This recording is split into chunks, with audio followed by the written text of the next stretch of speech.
So let's have a look now at some layer control. Again, I'm only going to touch the surface here. We could go into lots and lots of depth on layer control.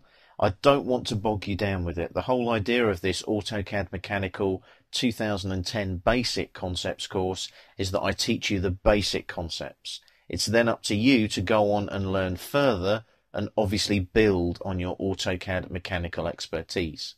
So let's have a look at our layers here. We're in the Home tab on the ribbon.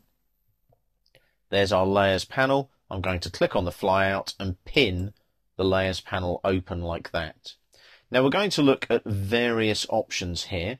The first thing we're going to look at is obviously the Mechanical Layer Manager. Now if I click there, you can see that there's our layers. There's various layers here.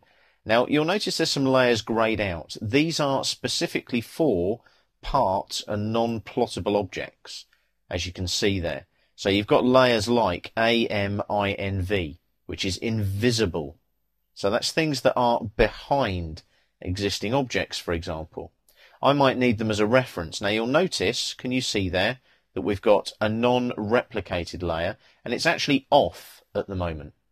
What I'll do is I'll OK that now. I've got some layers that are set up, such as AM Invisible, and what happens is you can switch them on and off.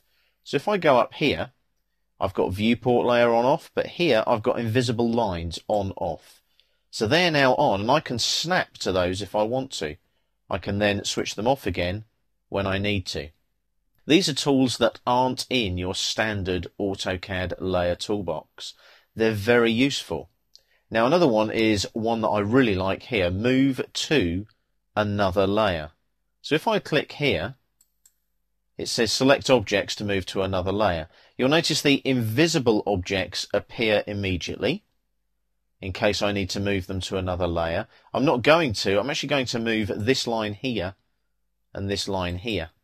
I'm then going to right click to confirm, and now I can specify that new layer using an object, a layer field, or if I just use the keyboard and press return for the dialog, it'll take me into the Mechanical Layer Manager.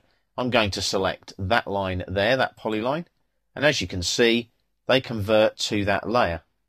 Nice and quick and easy and productive, as you can see. So if I go back to that now and click again, select the two objects I want to change again, like so, and then right click and select this object here, they go back to the layer they were on. So you can see they're useful tools that just make you that little bit more effective, that little bit more productive. So for example here, look, I've got reference layer on off. I've also got construction lines lock and unlock. I've also got construction lines on off, parts on off.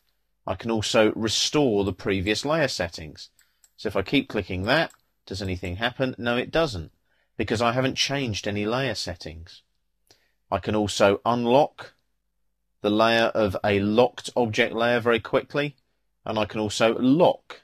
So if I lock now and select the object on the layer to be locked, if I click on one of those there like that, you'll see they sort of fade a little bit. That's the layer settings. They're now locked. If I want to unlock them, I can quickly go here. Notice the little lock symbol, but as soon as I click, they become a bright color again and they're unlocked. So there's all these layer controls available to you. They're going to make your life so much easier as you work through your AutoCAD mechanical drawings.